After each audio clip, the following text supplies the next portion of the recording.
Okay, so just be careful and hear us that we are recording.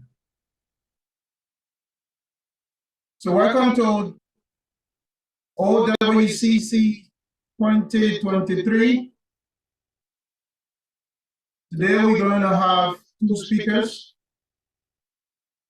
And before the speakers take over, we have a few other things to say before then. So let's move on. Let's take another welcome remark. Emmanuel DehKontee. So Special Volunteer Emmanuel, you're there, you can take off. I'm here. Okay, go on. Okay, for some reason I won't open my camera. Sorry guys. I'll just go straight to the point. Good morning, good afternoon, good evening, scholars, or wheresoever geographical location you're watching us from.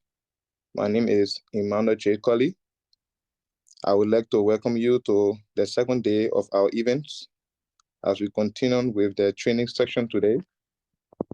I also urge everyone to grab his or her books, pens, and stay glued to their device because today the presenter will be explaining in details on what we will be learning here. TIT Tech Innovative is here to serve you. Welcome once more and thank you all for turning up again today. Okay, thanks. Okay, thank you so much, Mr. Coley, for the welcome remarks. Sadeko, welcome. Yeah. Can see you here as well. So we move on to our next part. That's overview of TIT. And I'm going to play a video. Let me just get it.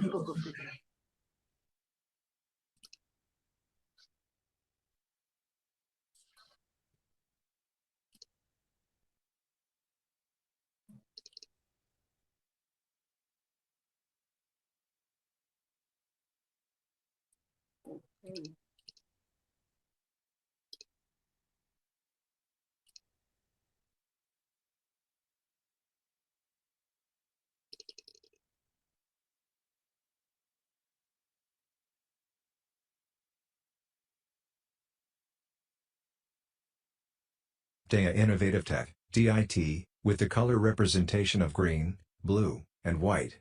It was founded in 2018. It is our vision to use technologies to transform lives. There are lots of great minds out there, but the opportunities to learn and grow haven't been presented to them. DIT will use technology to provide career guidance, personal development, national transformation, tech events, and much more. DIT is operating on these four pillars: develop, build, connect, and impact. These pillars can be applied to individuals, groups, companies, nations, and society at large. Activities of TIT since its establishment have been: 1. Personal development of the founder in terms of higher education and networking with great minds. 2. Producing educational videos about computer science or tech, networking, windowing, programming, IoTs, web development, etc. These videos are being uploaded to DIT various social media platforms like WeChat, Facebook, YouTube, etc. 3. Organizing special classes or tutorials for individuals among others. 4. Web development projects. 5. Conducting global webinars, which are done during the winter and summer seasons, and many others. The prospect of TIT is to establish a free online learning platform and technical schools throughout Africa and the world. The takeaway for the audience are: 1. Exposure to a certain domain, some might be in a state of dilemma. 2. Career or educational guidance. 3. Hands-on from the speakers, practical tips, tools. 4. Connections or networking with like-minded people within the industry. 5. Certification. 6. Future partnership. DIT is open to partnership for the betterment of humanity and society. We can only have a minimally criminal-free environment, job opportunities, small businesses, entrepreneurship, and a vastly growing economy when the minds of young people are geared toward finding solutions through the use of technology. Where there is a lack of creativity and innovation, the nation and its people are doomed to stagnation and economic hardship. So, join us at TIT as we develop, build, connect and impact. Okay, so that was it for that session. Let's go back to our slide here.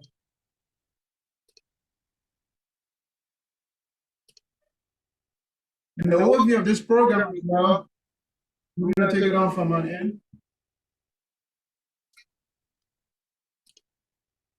So yesterday, we passed on information that we put in. Okay, let me just take this one first.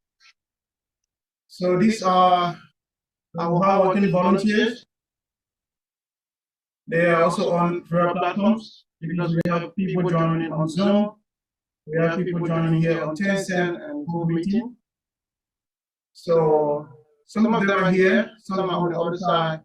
If you have any questions or concerns, you can just use the chat box and they are going to respond to you.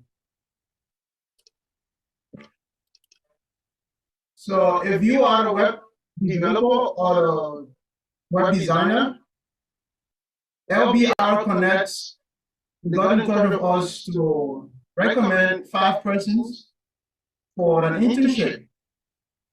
That internship is going for 3 months.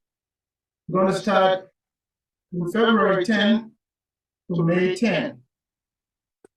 And the requirement of the skills that they want you to have is to have some basic information and knowledge on HTML, CSS, WordPress, database, PHP, or JavaScript. And they're going to be giving you a monthly stipend of 300 RMB. And you're going to be working from home or online and 4 days a week. So after the internship, they're going to be giving 4 persons. So 4 of the 5 persons will be getting full employment. That comes with all the incentives that you should be having. The only challenge you have now is going with this monthly stipend of 300 RMB as a startup. So if you're interested, you can send your CV to admin@titnetwork.org. For some, it might be very less. For some, they might see as an opportunity. We have a back and forth conversation with LBR Connects, especially on the part of this monthly stipend. And we wanted to turn down this offer, but to some, they might say, oh, I don't mind taking an internship for 3 months and then afterward taking a full employment. So the money really doesn't matter. And we might be depriving somebody who wants to take on this opportunity the privilege. So that's why we're sharing with you. And for some of you that are pro or you really don't need this money, it's okay as well. You can just ignore it. So these are our speakers. Today we're going to be having Madam Weeks. She's going to be speaking to us on the importance of females in the ICT sector. Anna Gupta from Bluecrest will be speaking to us on networking. Tomorrow we'll be having Mr. William from Huna University will be speaking to us on cybersecurity. And today we're also going to be having Mr. Cuppah, a PhD candidate, who will be speaking to us on big data security. On the 3rd day, this is on the 4th day, we're going to be having Phillips, who will be speaking to us on web development. Yesterday we had Rice speaking to us on business startups. And then tomorrow we're going to be having Abel, who will be speaking to us on programming languages. And Jerry will be speaking to us on the last day on app development. So this is a sample of how the certificates are. The speakers, we have the certificate on the far left. The one in the middle is for volunteers. and the one on the far right for participant. On the certificate, you have ID. That ID will be linked up to the website. You can later on go and verify your certificate online via our website. We'll get to that very shortly. And to get the certificate, you have to attend 5 of the 6 days.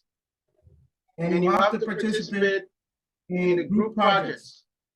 Kudos to all those that are started in the cybersecurity group and the networking group. People have started forming their teams. We said a maximum of 10 persons can be on a team, so you can have 5 persons or 4 persons or 7 persons on your team. You guys just go about, do your own research on cybersecurity, on web development, and come to present on the last 2 days, which is the 27th and the 28th. There will be no speakers. We're just going to give the participant time to share and present for 10 minutes each group, and then we can move on from there. So if you pass the 2 requirements or criteria, then you're going to be awarded your certificate. So this is the homepage of our website. You can visit www.titnetwork.org, and now you're going to see everything we have there. So join the WhatsApp group where we have the daily conversations going on. You can scan the QR code here, or for now you just take a picture, and then later on you can try to scan the code to join the group. Also, our Facebook page, you can visit TIT and Niche Technology, and you can see all of the past events from the summer edition. Even yesterday, recordings were also uploaded to the Facebook page, and there are daily updates as well on the Facebook page. The recording for yesterday was also uploaded to our YouTube channel.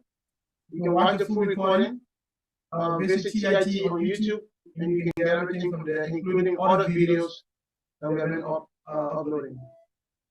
Also, on our WeChat platform, you can scan the QR code here to join the WeChat group. So, ladies and gentlemen, thank you so much. We're going to be having our first speaker, but I'm going to call on a special volunteer, Noah Mason, who's going to introduce our speaker. And then the next voice we're going to be hearing is the voice of Massa Weeks. Thereafter, we're going to be taking Mr. Cuppah. Ladies and gentlemen, welcome. Noah, if you're there, just unmute yourself. Okay. Good morning, good evening, or hello to wherever you are joining from. Am I being heard? Yes, sir. I'm sorry, I can't open my camera right now. I am volunteer Noah D. Mason. So our speaker today is Speaker Massa Weeks, the CEO of Girls in Tech Liberia. The echo. Okay, I continue. Our speaker is Speaker Massa Weeks. She's the CEO of Girls in Tech in Liberia, and she's going to be speaking on the importance of females in ICT. She holds an MSc degree in software engineering from Obafemi Awolowo University from Ile-Ife, Nigeria, and a BSc degree in IT from Valley View University in Ghana. She's currently the Deputy IT Director at the Ministry of Gender, Children, and Social Protection. She is the founder and CEO of Girls in Tech Liberia, and she has 10 years of working experience in the field of technology. Our fellow participants, volunteers, permit me to welcome on the platform our speaker, who's going to be speaking on the importance of females in ICT, and she is Speaker Massa Weeks. Speaker Massa Weeks, you are welcome. Thank you.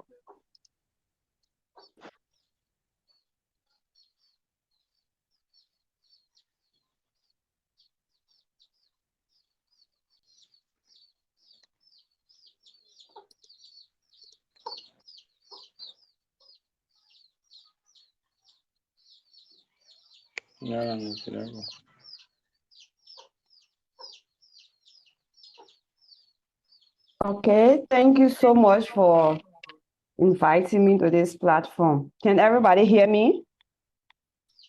Yeah. Okay. Okay. Greetings, everyone. Yes, hear you. Okay. Greetings, everyone. So thank you for joining the online winter computer concept today. And thank you to the TIER Innovative Tech for giving me the opportunity to speak to you on the importance of female in ICT. But first, you will want to know who is this lady. Like the person that was introducing me regularly said, I am Massa Weeks, the founder and CEO of Girls in Technology Liberia. I do hold my Master of Science degree in Software Engineering from Obafemi Awolowo University, Nigeria. So these are the places of work that I have been and I have worked to. Currently, I'm the CEO of Girls in Tech Liberia. I work with Ministry of Gender. I have worked with Adventist University of West Africa, University of Liberia, Smart Institute, Play International Liberia, Liberia Immunization Platform, Actual Liberia, and SDA Conference. And these are the varieties of roles I have faced in: Executive Director, the Assistant IT Director, IT Lecturer, Website Developer, Assistant IT, Software Development, Communication Advocacy Officer, and IT Manager. So I am a Liberian too as well. Now today, these are my presentations outline. But before I go through my presentation outline, let me share with you a few statistics. Today, less than 30% of technology professionals are women. And this number is significantly lower. Globally, in tertiary institutions, approximately half the number of girls are studying tech subjects as compared to the number of boys. Okay, what do these numbers mean in reality? So what does it mean for girls today who dream a future in tech? What does this number mean? Reducing the gender gap in technology and encouraging women and girls to embrace technology is the goal of Girls in Technology Liberia. So that is why I'm here today to present to you on the importance of females in ICT. Now, my presentation outline states why technology. Can women do technology? What are women challenges? How to attract and retain women in technology? How can you directly benefit from women in tech? Why a high-tech career? Things women in tech should know. The business imperative of technology. Helping women to rise in tech. Yeah, Summary, inspiring the next generation, and my recommendation. So let's move into the presentation. Now let's look at the importance of technology. It helps improve efficiency, enhance communication, easy information access. It helps in a new business. Like we all know, all businesses need technology now. It also saves time. It brings people closer.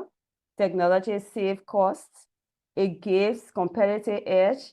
Just imagine life with all technology right now. What kind of life we will have? So why technology?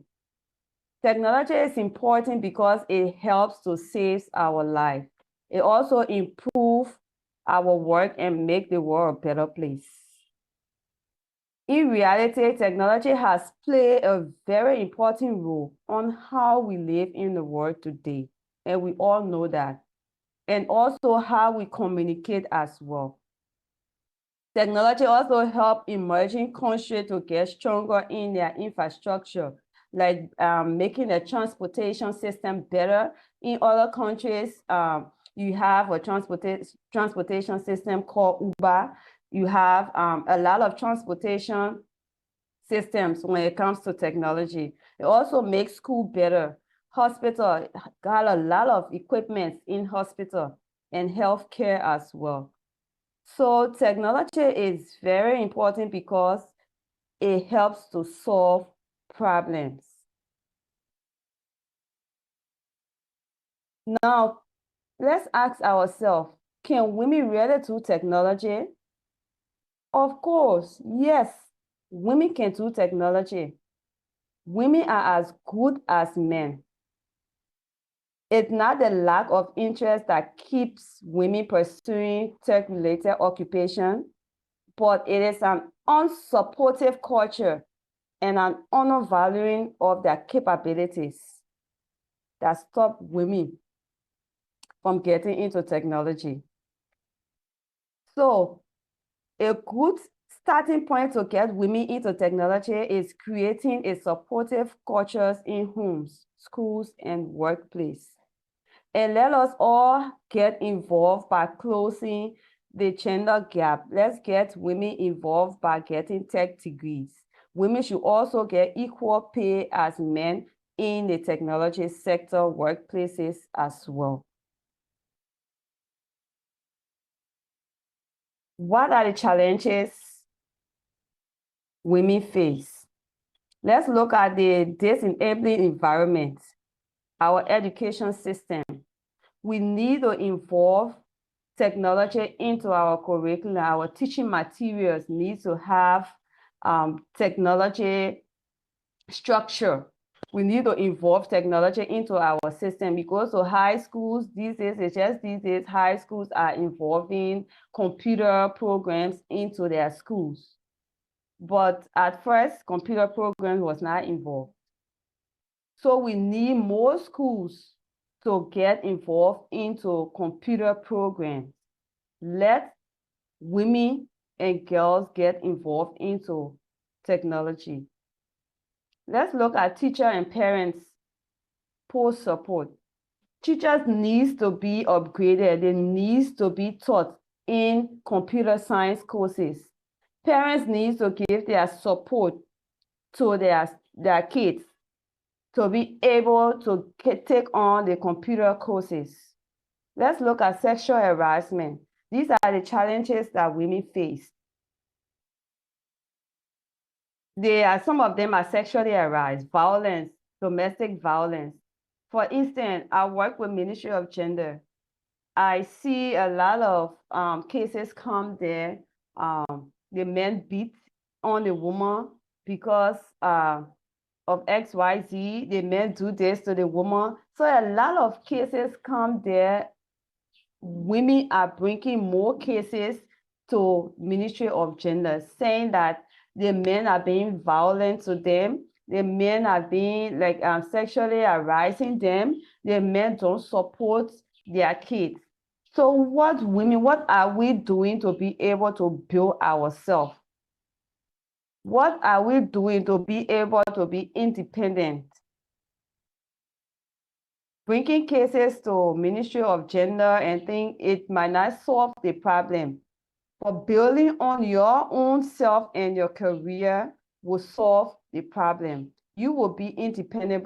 You will be able to help your society. Let's look at the multiple roles of women and girls. Lack of role models and mentors. We don't have a lot of female in the area of technology. Women need to look up to somebody. Somebody needs to be there to be able to help these women, to guide them into the field of technology. We don't have a lot of women taking up computer science courses. Women are scared to get around equipment, not just computer, but other technological equipment. They are scared of it. They feel that the equipment is harmful, or they are so afraid and saying that no, it's only men that needs to handle this equipment. No. Today I'm here talking to you as a woman. What men can do, like we always say, women can also do the same. Yes, let us not be afraid of these things, especially when it comes to computer science, stereotyping, and gender bias. The tech industry can be biased. Yes, women get fewer opportunities to work in tech. Traditionally, tech was a male-dominant field. Yes, so only few women made it to the top positions. So as a result, women may feel discouraged about venturing into technology. Their friends may tell them, say, oh, this course is for men. You cannot do science, you cannot do math. Math is too hard, science is too hard. You cannot do it. It's for men. Coding is for men. So let's just go into our accounting. Let's go into our business administration, that it will be easy for us. Like, we should be able to take up challenge. Lack of motivation, self-esteem, we don't have it. We need to be able to encourage ourselves. Tell ourselves that, okay, you can do this. Yes, motivate yourself.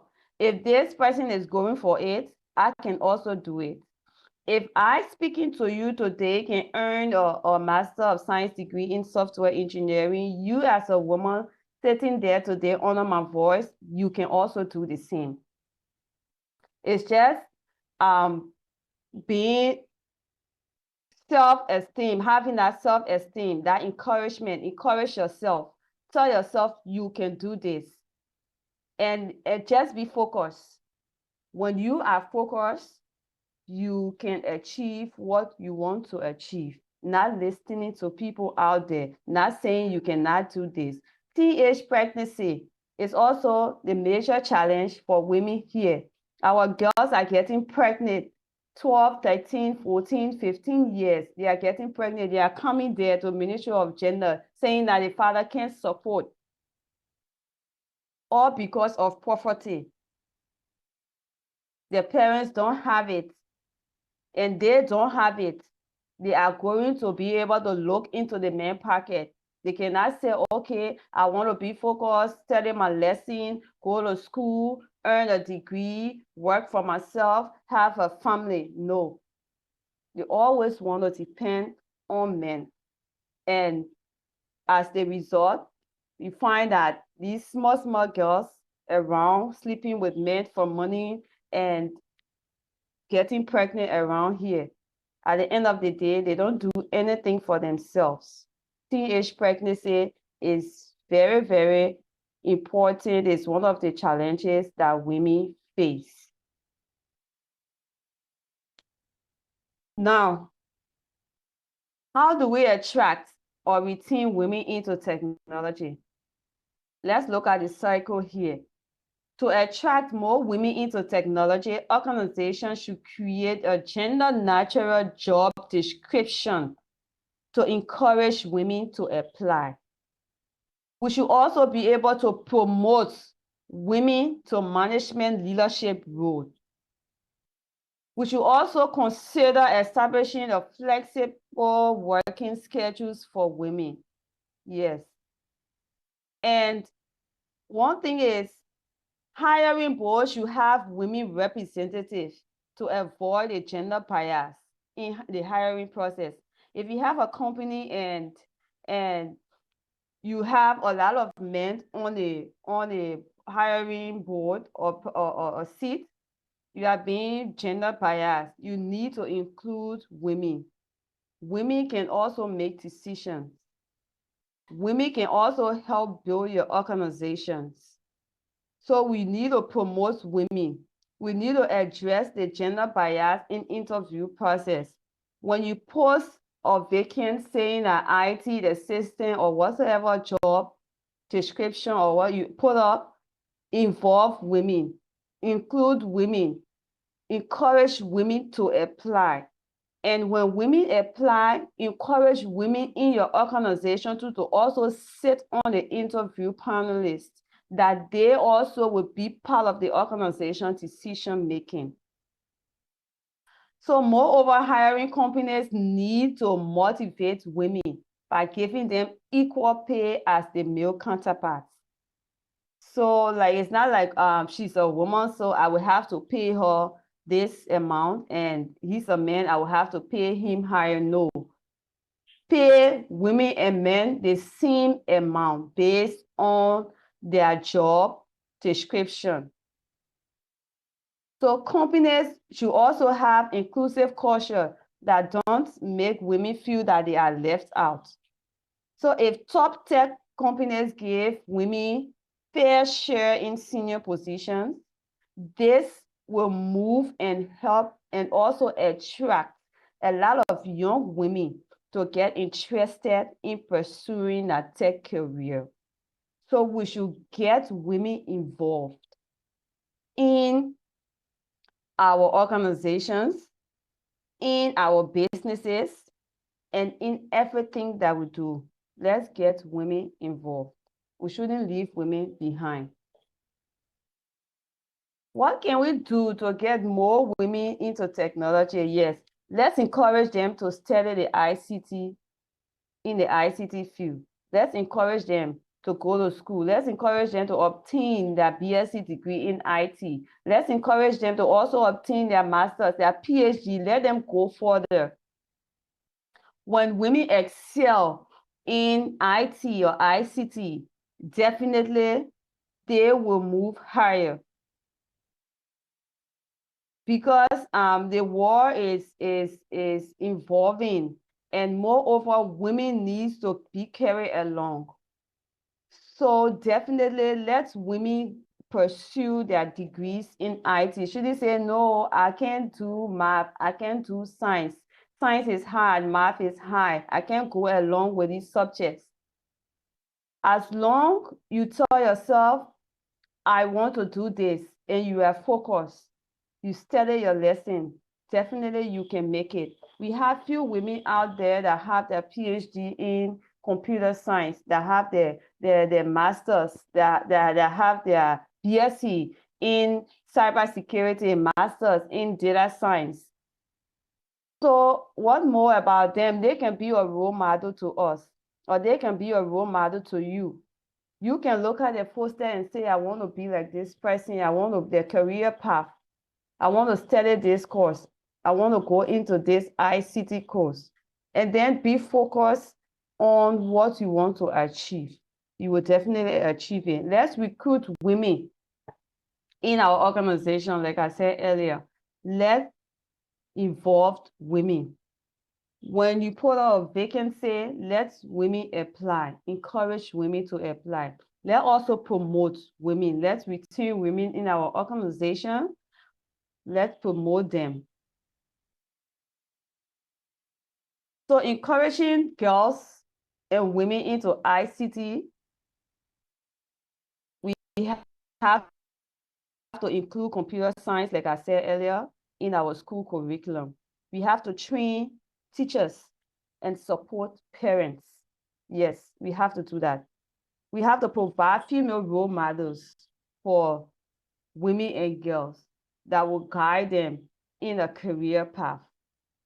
We also have to involve students in their hands-on STEM-related activities.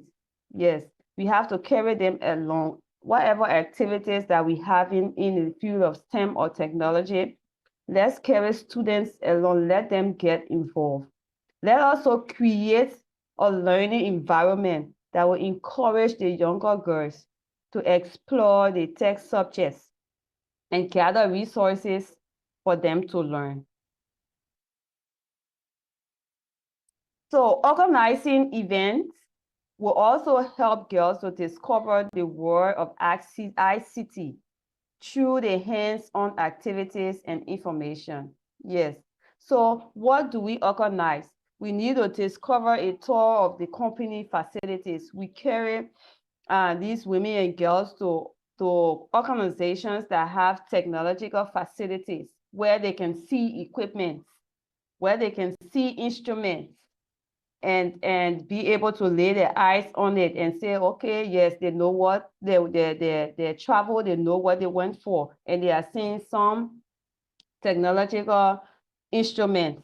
They also need to ICT career and study as well. They need, like I said earlier, they need to involve ICT in their daily life. They need to take up some career. They need to get some certificates in ICT. They also need to have hackathon contests, like, yes, or workshop as well. You also have mentoring sections, presentation, inspiring women in ICT, presentation like this. We need to organize it. So that's why I must explore these organizations for having or for hosting this event. It's very important. And I hope we have a lot of women that sign up to this event today. Also workshops, hands-on activities like robotics, app development, coding, virtual reality, creating a website. Women can also learn it. These events, if it's being organized by organizations, institutions, it will help women and girls to go along with technology. Now, how can the world benefit from women when it comes to technology? How? The world needs tech talent. Yes. And how would the world need tech talents, more tech talents? Not just men, but more women need to get involved. Diversity of thoughts leads to better problem solving. So if you got a lot of people in your organization, including women, they help to solve problems easily and quicker. More women in corporate leadership roles leads to increased revenue. Yes, if you have more women in your organization, in your institution, it increases sales, it increases revenue, because they are going to be there to be able to talk to customers. They are going to be there to be able to bring more money into the organization, into the institution by their own persuasive methods.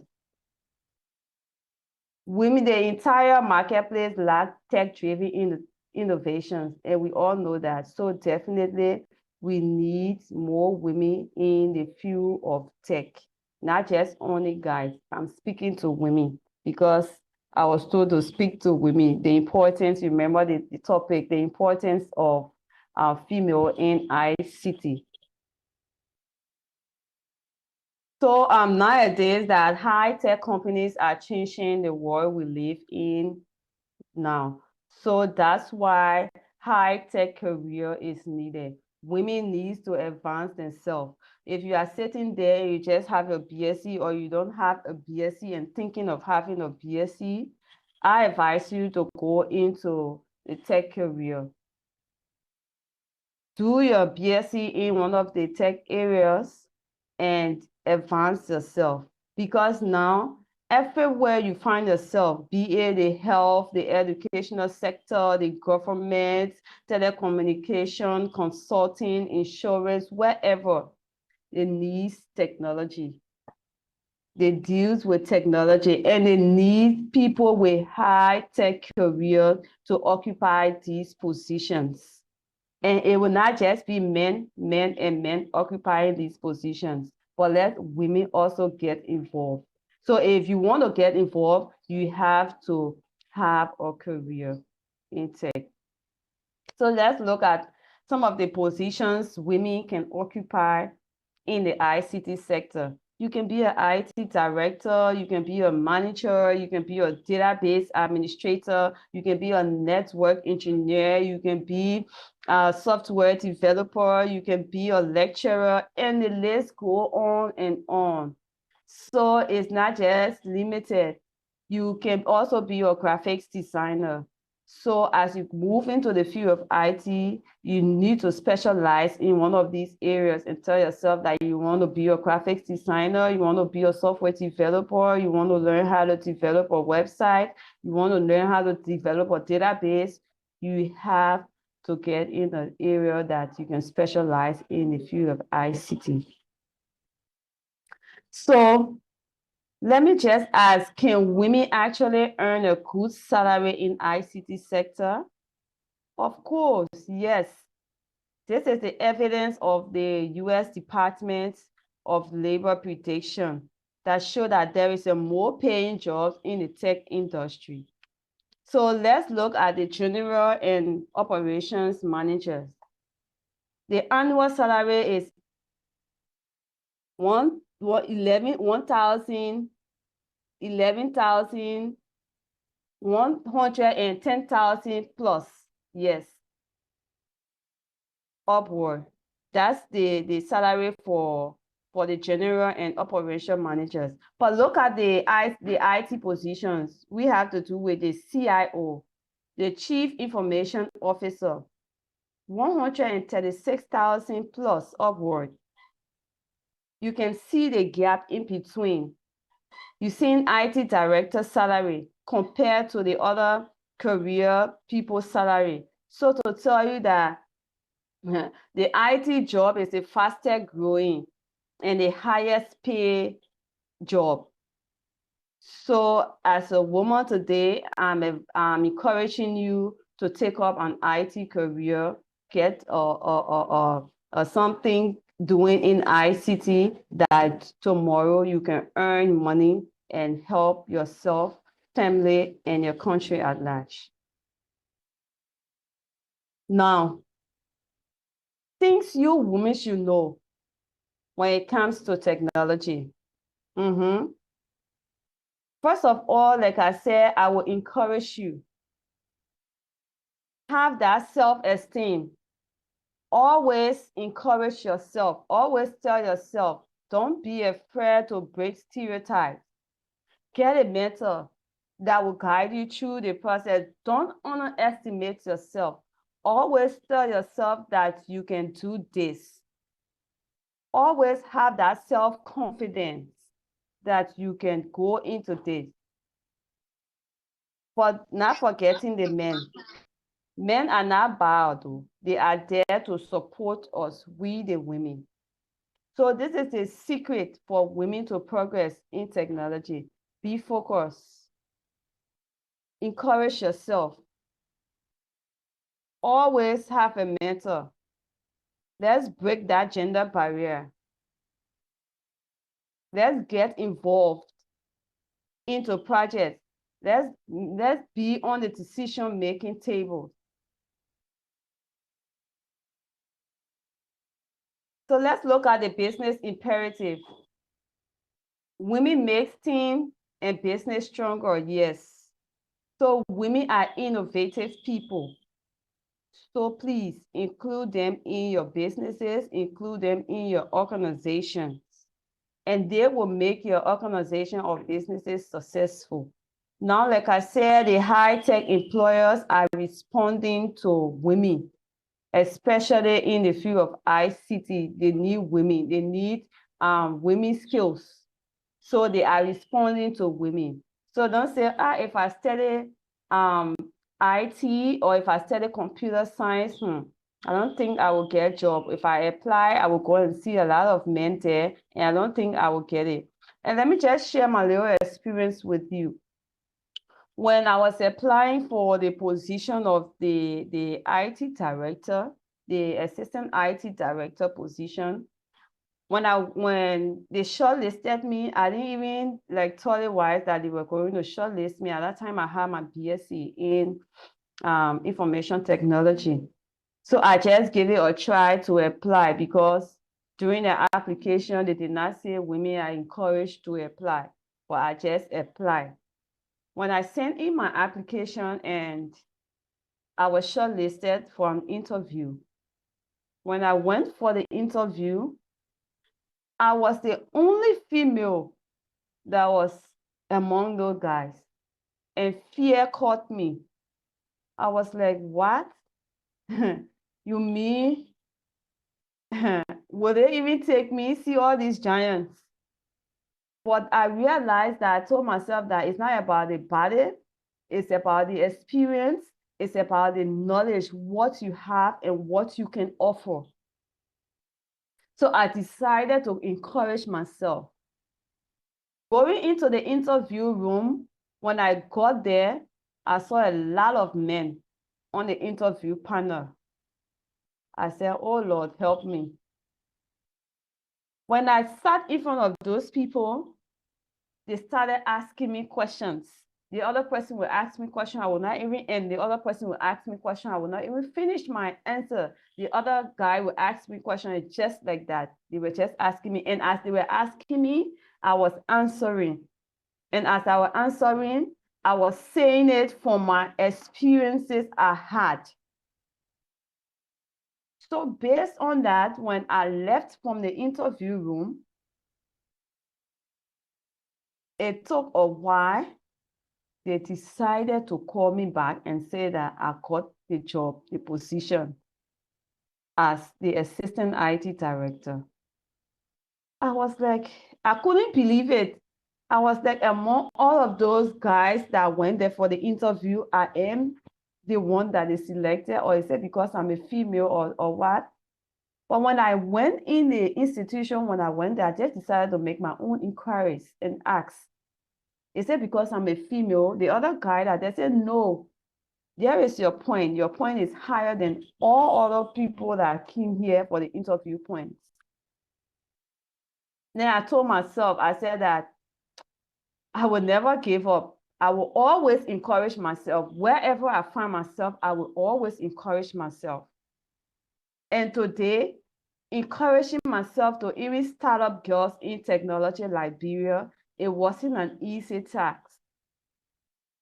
I had to also encourage myself and tell myself, look, I can do this. I want to help and see my Liberian sister having skills to help themselves, to be able to go for job employment, to open their businesses with these skills.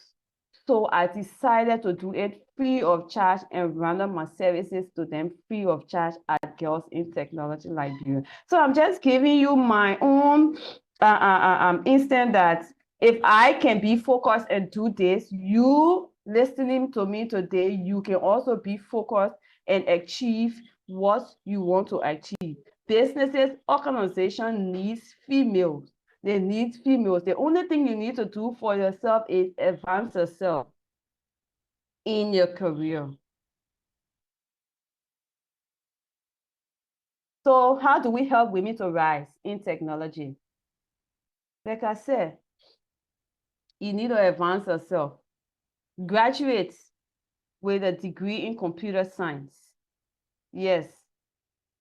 Ensure that women earn promotions. Yes, women should be promoted. If you have the positions there, give it to women. Give it to a woman to be able to occupy that space.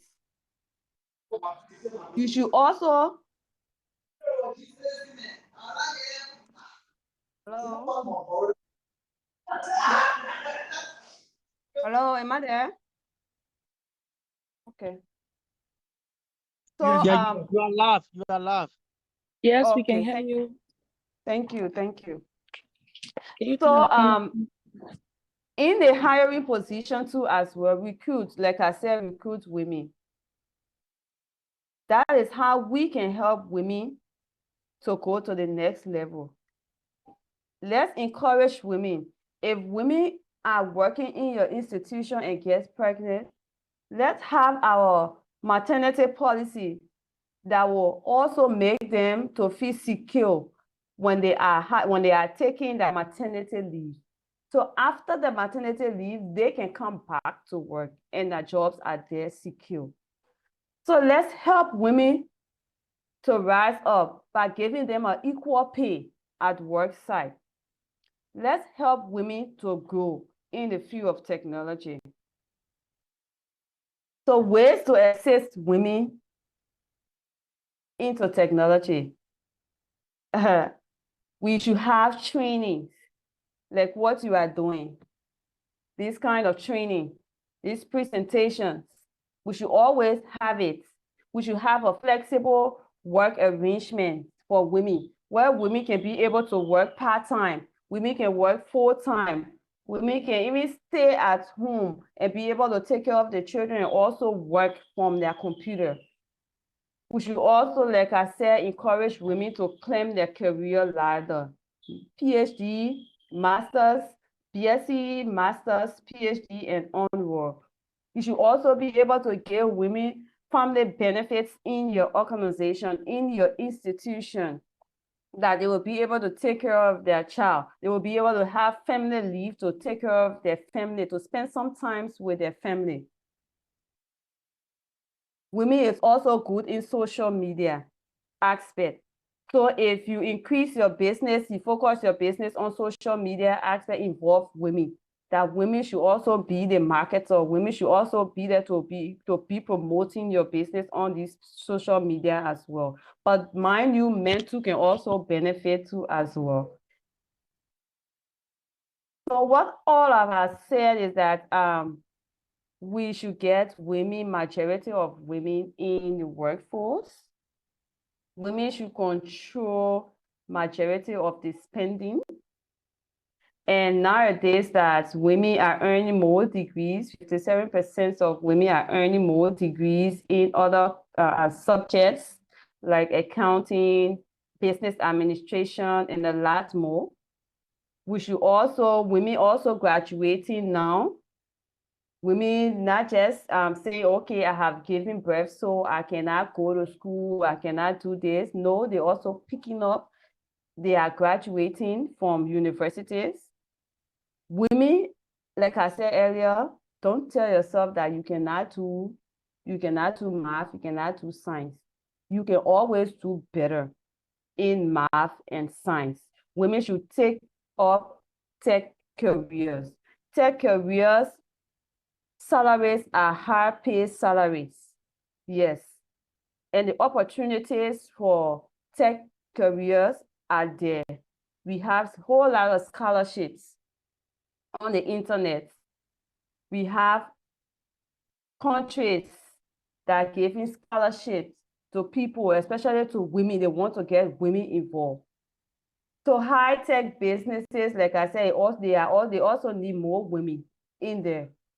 So I'm sure this platform includes a lot of women in their arrangement of this project or this presentation that is being carried on. A lot of women on their team. So that is good. We are just saying involve a lot of women to get into the field of ICT, to get attracted to ICT. However, women don't pursue high-tech degrees and career as much as men. Yes, we find out that in classes, there are more men and just few women. In my class, when I was obtaining my BSc in Ghana, we're only 3 women, and we have up to 25 to 30 guys in the class. So imagine that. And even in my master's, we were about 4 women, and the rest were guys. So men pursue tech degrees more than women. So we are encouraging women to pursue their degrees in tech, so they can be able to have some executive positions. They can be able to have higher positions as well.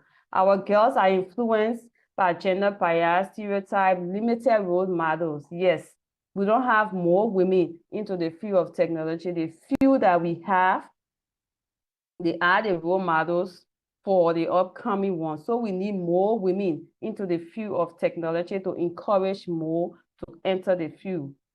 So with this, how can we as a parent affect these changes? Now, it all starts with us as a parent.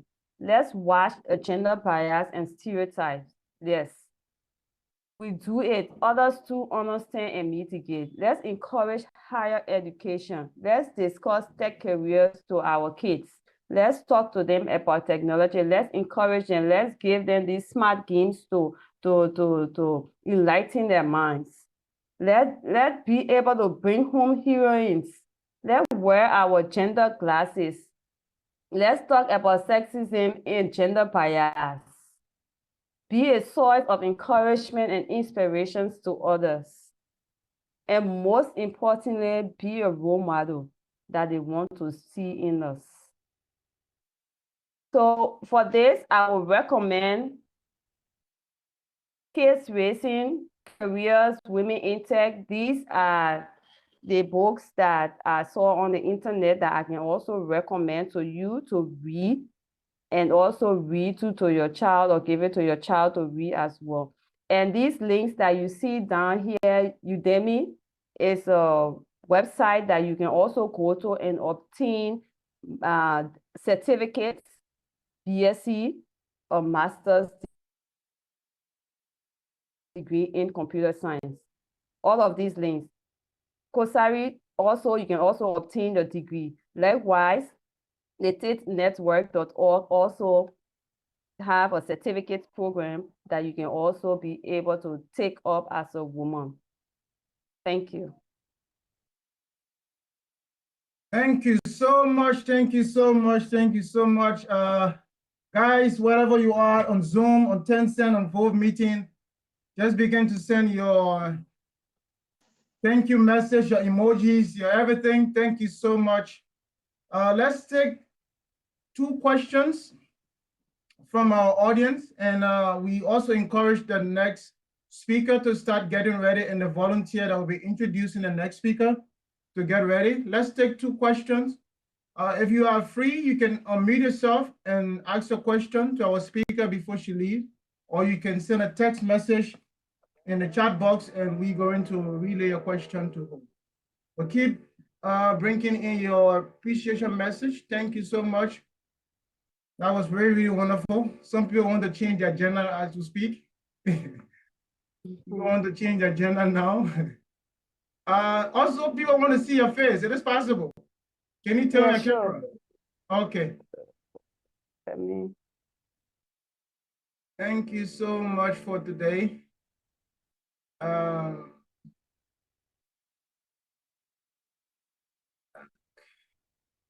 Yeah, guys, if you have any question, you can just unmute yourself and ask your question. If there is no question, okay, I think you guys can see her. For me, I can already see her. So if you have any question, just unmute yourself and ask a question. It could be about your sister, your wife, yourself. If you don't have any question, it is possible also to get the PPT from you. Yeah, sure. Okay, thank you so much. Thank you so much. So guys, there's no question? Yeah, I got one. Okay, go ahead. Okay. Yes, it's nice being here actually. And thank you for all the points you brought out, like encouraging females to reach out there. So my question is like, what advice, right, would you give to a female who's trying to reach out into the technical aspect of life, but like she's facing fears and stuff like that? What advice would you give to her? Okay. Thank you so much. Firstly, you know that when it comes to technology, it's not, like I said, we don't have a lot of role models in such areas. And our mothers now, most of them are encouraging the females or their children to go into medicine. They want to become a medical doctor or so. So if I come around such person that don't have such idea, definitely I'm going to tell you my experience. I'm going to set you down and encourage you from my own experience, where I came from and how I been encouraged into the field of technology. And also I can tell you that tomorrow the world is turning global now, and especially technology wise. Tomorrow, if you learn technology, you can be able to sit anywhere, work from anywhere, work from home, help yourself, help your family, and earn more money into tech.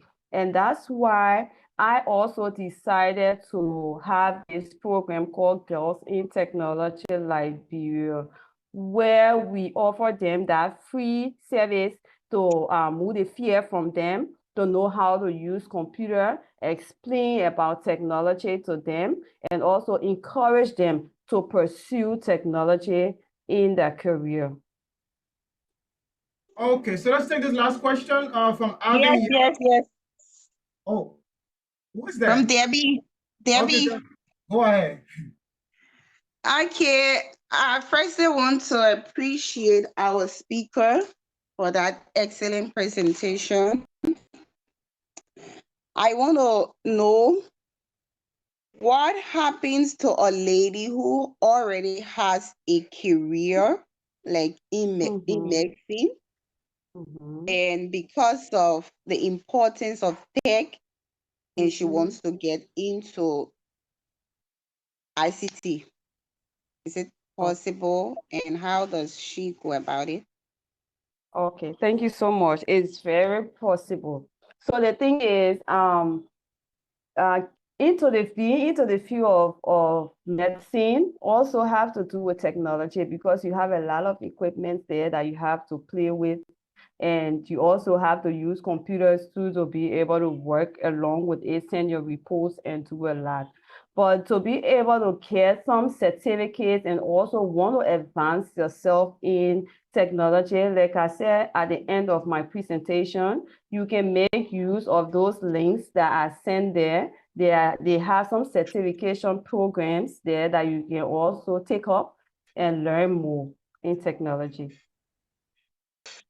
All right, thank you so much. Someone is asking. One last question. I do have a question, please. Guys, our next speaker is actually sacrificing to be up at this time. He's joining us from the US, and it's like 4 or 5 in the morning, and we have to take him quickly. So let's take the last two, you and this text from Avinya in the chat box. So go ahead, Melvin. Thank you very kindly. Well, I'm Melvin speaking from China. Well, my question is, I want to know what are some of the challenges you face navigating your way through this position? Yeah.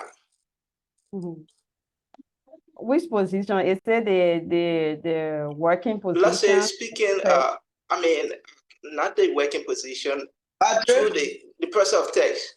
How do you get into text? And yeah, what are some of the challenges you face? Okay, thank you so much.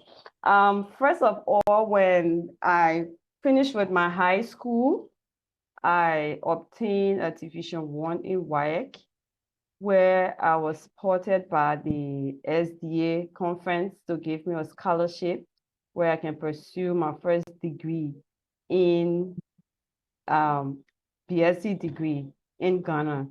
So I was like, wow, I sat and talked to myself. I want to do medicine. I didn't know. Then I want to do accounting. But then I went on the internet and searched, and I saw IT. And I said, IT, I think it's all about computer. I don't know anything about it. How am I going to go about this? So what I did is that I spoke with my elder brother, and I told him, I want to go into this field.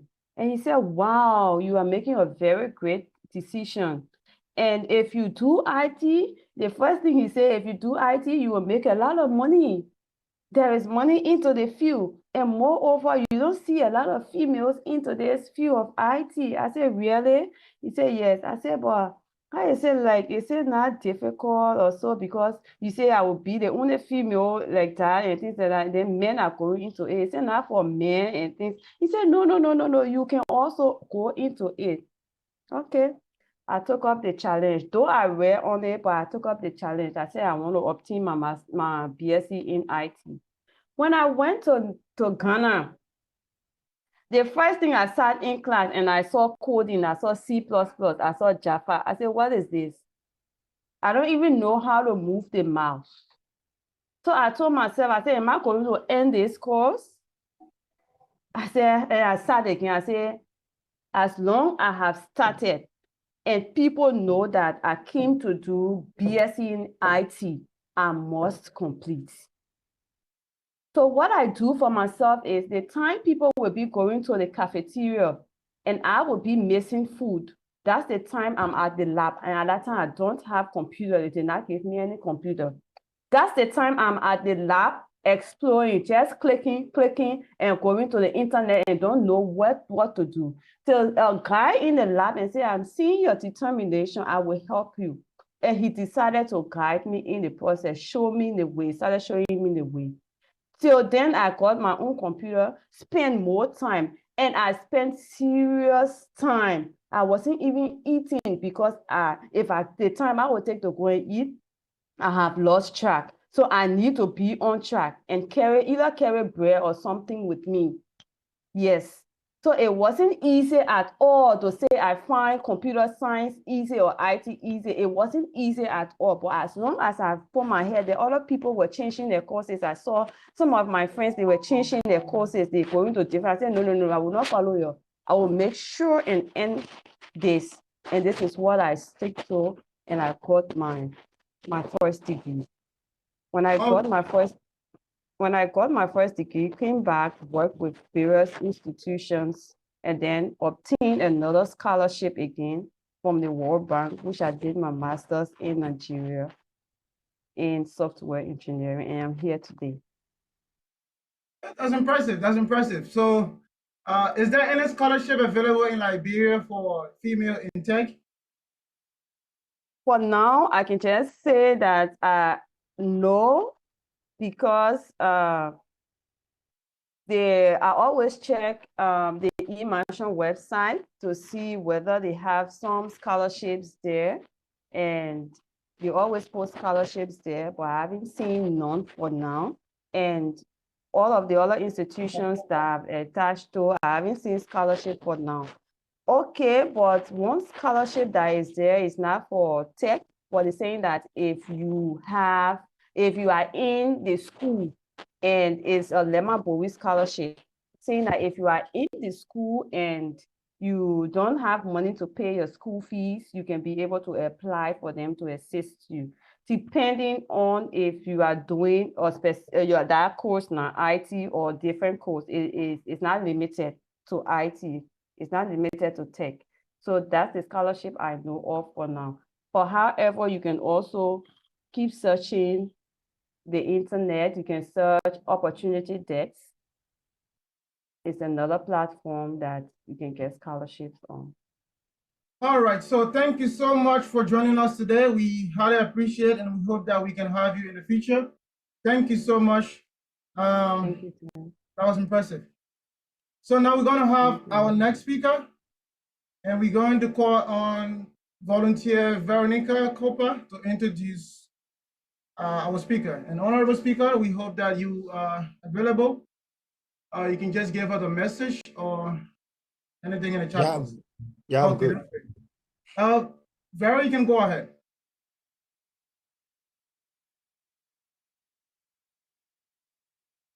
Veronica, are you there?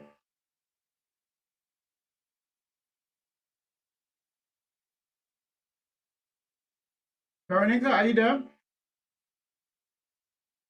Okay, honorable speaker, I'm going to give you the chance to start sharing your screen and getting set.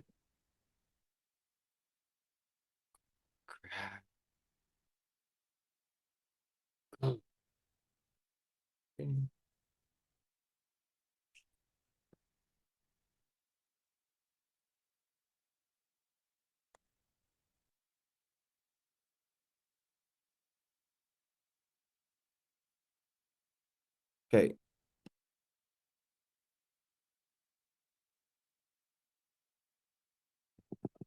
Hello, are you getting me? Okay, our second speaker for today is Mr. DehKontee Cuppah. He worked as a cybersecurity officer at Liberia Revenue Authority, solution specialist at Lone Star ATM, and did an internship as a wireless research engineer for Intel Digital in Silicon Valley, California during summer 2022. He's also proficient in Python, Java, web development. He's also data analyst. Today, Mr. Cuppah will be talking to us on big data. He's also the CEO of Legacy, which is LL, and he's also a PhD candidate. You are welcome, Mr. Cuppah. Thank you.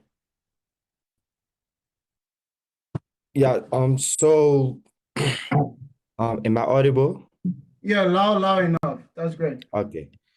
So today I was asked to make a presentation on Please big turn data your video on. security. Huh? Please turn your video on. Hello? Okay. 1 minute. Mhm. Is it okay?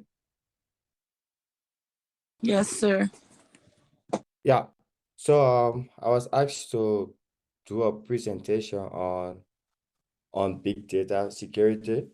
So this presentation is going to go in two ways. I will give a brief overview as to what big data is, what it entails, and then also we'll discuss the security of big data. I think Veronica already covered everything about me. So people may ask, why is he speaking? So as you said, I have a bachelor's degree in network security and computer forensics, and I have a master's degree in computer science, and I'm currently pursuing my PhD in computer science at the University of Minnesota. So now we may ask ourselves, what is big data? The general definition or the official definition of big data is basically a combination of data collected by organizations that can be mined for information and used in machine learning projects, predictive modeling, and other advanced analytics applications. Right now, if you ask most people what is big data, or if they have heard of it, or if they have seen it, they'll basically tell you that they don't know what big data is, or it's something that is way too advanced. When in reality, big data is something that we interact with on a daily basis. Now, the principle behind big data is simple. The more knowledge you have about something, the more accurate prediction you can make. Now, let me give a simple example of big data that we experience on a daily basis. If you use your phone and you go on Google or you go on Facebook and you search for anything, either shoes or car or whatever it is, you realize that once you go on Facebook or Twitter or Instagram, any ads that you see coming, it will be related to what you search for. I don't know if anybody have experienced that before. Now, how big data work is, it takes data from everybody, like from your social media activities, your browsing activities, and anything. So for every website you go on, you have this analytics set up on these sites that will mine your information, and then this information are then sold to various companies, which then create targeted ads that comes towards you. As we move forward in the presentation, you get to understand exactly what I'm talking about. Now, there are different types of big data, but for time we'll focus on three. So we have the structured data, you have the unstructured big data, and then you have the semi-structured big data. Now, the structured data type as the name implies, it's basically the type of big data that is well defined and organized. That is, it has a clear structure, and anybody that see it can be able to understand it and make sense of it and easily access it using straightforward method. So example of structured data would be like a table in a database. I'm sure every one of us on this call have little idea about computer. If you know about computer science, I'm sure you have heard about database. Let's say example of which is the SQL database. In every database, you have a table, and each table has information. So let's say, for example, if I have a company database, like an employee database, I can take a specific table. Let's say the accounting department, I can take a table from there and have access to that information. So that's basically like the structured big data. Then you have the unstructured big data. This is the one that most analysts or admin spend a lot of time behind, because this data comes from everywhere. They come from your social media activity, your comments, your like, your picture, you upload your video, your Google search, your browsing history, everything. That's the unstructured data. So this kind of data is very, very chaotic because there is no structure, it's not well organized. Like if you don't know data analytics and you see this data, you won't be able to make any sense out of it. So what happens now is this kind of data is usually handled by machine learning framework that is set up, or artificial intelligence. So as the data comes in, it passes through the machine learning, which try to like make sense out of it, take the data that have information needed, and the one that is useless is then let go. And then we have the last one, which is seeming structure. So the seeming structure basically is like 50% structure and 50% unstructured, in the sense that the seeming structure data doesn't have like a fixed standard or structure as the structured data, but why it doesn't have a specific structure, you have tags associated with it that indicate exactly what the data is about. So unlike unstructured data where you have your data in a database, like semi-structured data can come from anywhere, but the difference between it and unstructured is unstructured data are not labeled, it doesn't have any tag, while semi-structured data have a tag associated with it. For those who's doing programming, an example of semi-structured data would be data that uses XML. The extensible markup language is another programming language that is used in development. So most of the time, semi-structured data are usually saved in an XML format. Now, when it comes to big data, there are many characteristics that people, or let's say companies look at before they can decide if indeed they want this data or not, or how useful this data will be with them. So before a company takes some of these data, they have to have these characteristics, and these characteristics include volume, variety, velocity, and veracity. Now, for volume, as the name implies, volume is basically. Sorry, someone asked a question? No, you can Okay. go on. I think it was. All right. So volume is basically how much data you have. So big data characteristics for the volume is very simple. Our data that comes in have to be of certain size for it to be considered big data.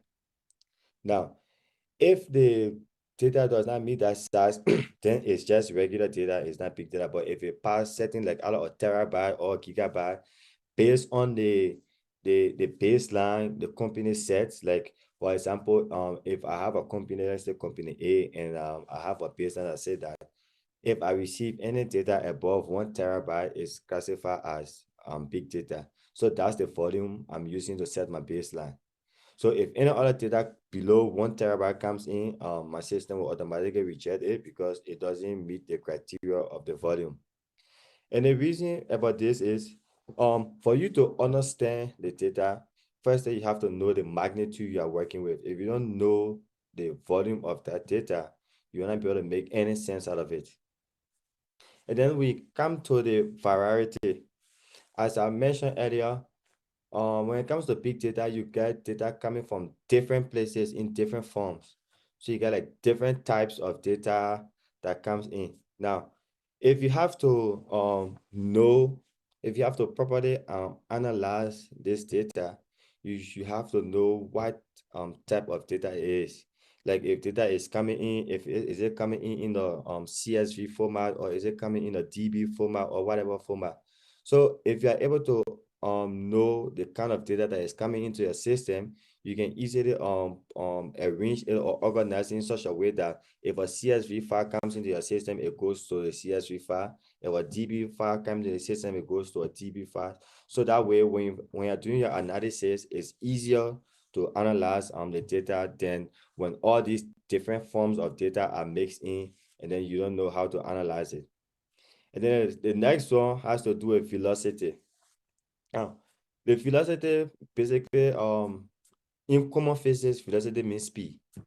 So the velocity as it relates to big data is simply how fast the data that comes in can be processed.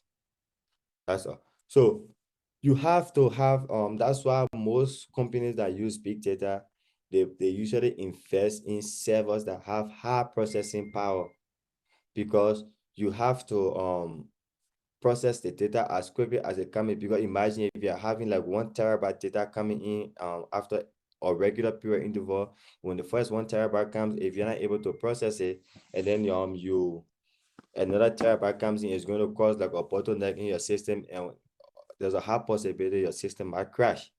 So when it comes to Velocity, you have a system that handles the data that comes in. So if you have a server that have a processing power to handle 1 terabyte per, let's say, minute or so, you should be able to set your baseline and say, okay, fine. For every data that is coming in, only 1 terabyte of data should come into the system after a certain period of time before another one comes in. That way, the data can be processed. Good. And then you have the veracity. The veracity basically refer to how correct the data is. As I said, mostly big data is used to make predictive assumption or in common terms to make a prediction as to what will happen in the future. Now, if you are making a prediction based on false data, that means the accuracy of your prediction is basically going to be next to 0. So if you want to make a correct prediction, you have to have like correct data. So that's where the veracity comes in. It makes sure that whatever data that is analyzed or that is processed is true and is useful to the company. Any other data that is not useful is then discarded. And then the last one that is not listed here has to do with the value. The value of the data. You have to ask yourself 2 questions if you are running a company.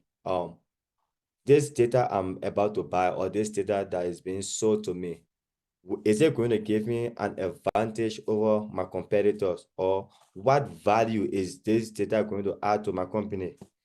Does it reflect the need or objective of my company? Because it wouldn't make any sense to buy a data that is not valuable to you. So once a data meets all these 5 characteristics, and that's when most people usually like buy these data from this analytics company and then decide to use it to make their predictive analysis. Okay. Okay, now we have many sources of big data. That's why as I mentioned earlier, most people send out these data on a daily basis and they have no idea. These analytic companies, they get this data from your smartwatches, your cars, your computers, your phones, like every electronic thing that is around you transmit data. And these analytic companies take this data and sell it.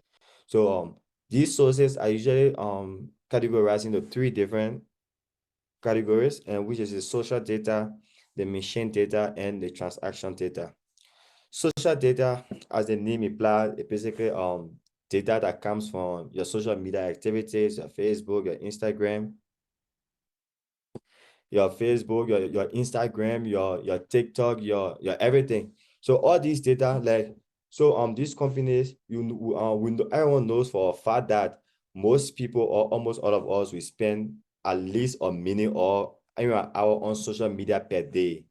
And while we are on social media, we search for things. We search for like my clothes, sport news, or whatever things we search for. So all these things, all these data are harvested and then sold to companies that then use it to make targeted ads or predictive assumption. Let's say, for example, if I go on Google and search for plane tickets, like let's say 2 or 3 times in a month, Google Analytics will capture this and send it to the airline companies. So people now, these airline companies will then know that, okay, fine, this boy want to buy a plane ticket. So anytime I go on Facebook or I go on Google, any ad that I'm seeing, it will have to be about airline or buying a plane ticket. Because based on my search history, they have already made a predictive assumption that, okay, fine, I'm going to buy a plane ticket in the next couple of months or next couple of days. So they'll keep sending ads my way until I can like get a ticket or something, or search for new thing that they can use. Then you have the machine data. I'm sure those are often computer science who have heard of Internet of Things, where you have like all your electronic devices connected to a single network. So all these devices transmit information as it relates to your activity. Let's say, for example, the time you come home, your Alexa at the door open, it records the time you came home, the time you left your house, or your car record where you go, and all those things. So all these data are then captured and then sold to these companies that need it. Transaction data is basically come from these e-commerce companies. Like if you make any transaction with them, you buy anything or you inquire about anything, all this data is then harvested and then sold to whoever might need it. Now, people may ask, what's the essence of buying all these data? Why people waste their money buying these big data and stuff? Like big data is very useful. It can be used in healthcare, media and entertainment, manufacturing, energy, utilities, education, transportation, insurance, and whatnot. A simple example of using big data in healthcare. Let's say, for example, across America, you have like 52 states. In each state, you take like 5% medical record, 5% that have cancer. You analyze their symptoms from the start all the way to whatever stage they are, whether it's stage 2, stage 3, or stage 4. But mostly the focus will be on stage 1, symptoms they experience in stage 1. So that if you take 5% medical record across all 52 states, that's a wide range of pool you have to analyze. So if you analyze it, you can be able to make a predictive assumption as to say, okay, fine. If a person exhibit these symptoms at an early stage, that means that they have cancer, and the cancer is in an early stage, it can be treated immediately. So big data, especially when it comes to healthcare, medical practitioners usually use it to be able to analyze symptoms as it relates to specific diseases, so they can be able to identify in the next patient that may come. Because how cancer works, if it's identified early, you can start your treatment early and then you can be able to beat it. But if you wait till you get late, you reach to like stage 3, stage 4, then you're already dead. So that's basically one example of how big data is used. Now, example of big data, as I said, social media. On an average, it has been established that Facebook harvests more than 500 terabytes of data on a daily basis from its subscribers.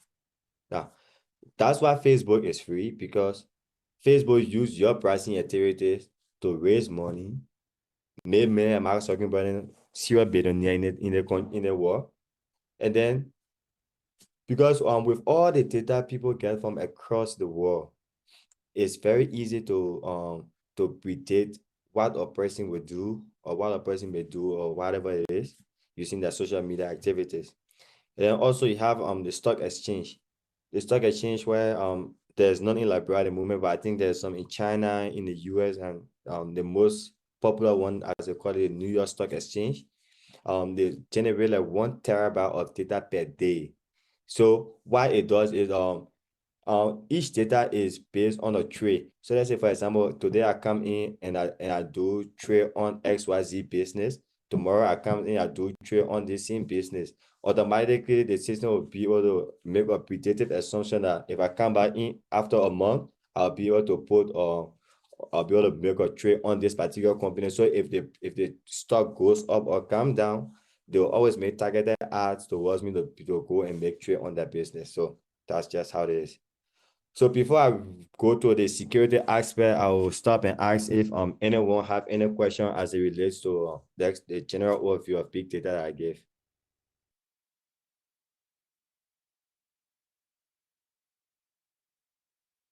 Okay. Guys that are on Zoom, we also have other people on Zoom. Let maybe just wait a few seconds and see those on Zoom and vote meeting. If you have any questions so far, they can post it in the chat, and then maybe you can read it out, and then I can try to answer it for them. okay. Yeah. So now you guys have the a full picture as to what big data is about. Now we come to the security. As in IT, everything you work with, it has to be secure, and big data is no exception. So a simple working definition of big data security can easily be like a tool and measure which are used to guard both the data and the analytics process. Because getting the data is just one half of what big data is about.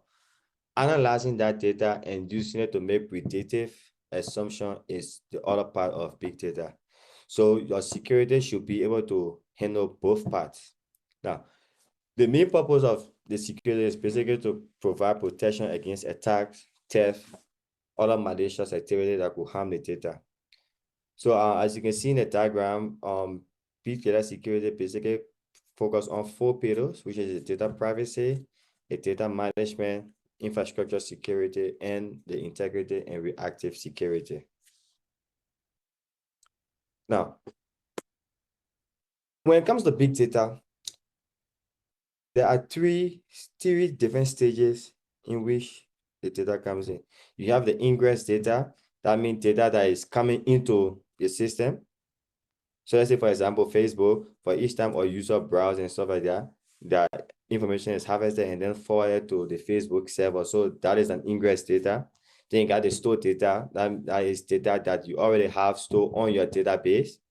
And then you have the output data, that is data that you output. Now, the most important thing about securing the ingress data is you have, as long as that data leaves its source to start its joining to your server, you have to protect it from its source before it even reaches to your server. Because if that data is not protected, if that data is not secure, and you allow it into your system or your server, if that data is corrupted, it might destroy or harm data that is already stored on your storage system. So that's why you have to make sure this data that is coming in is secure, because you don't want to like mix your stored data already with corrupted data that is coming in. So that's why you have to make sure that your ingress data is very secure.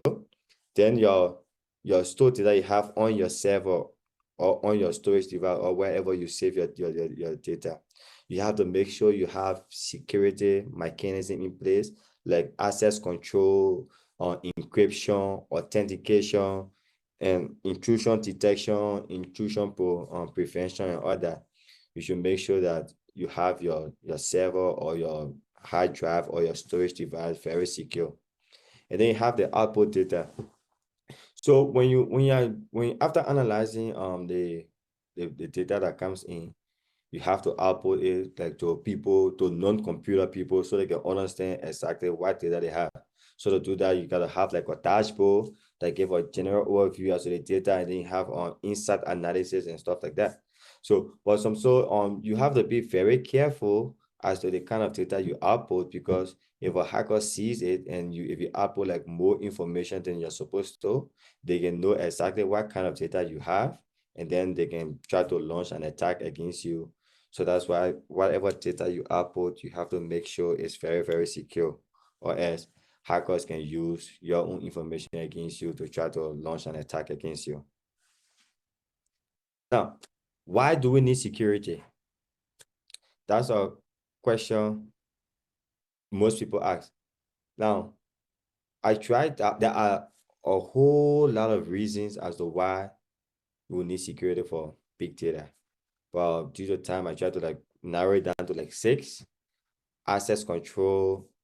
So not everyone should have access to your data without permission.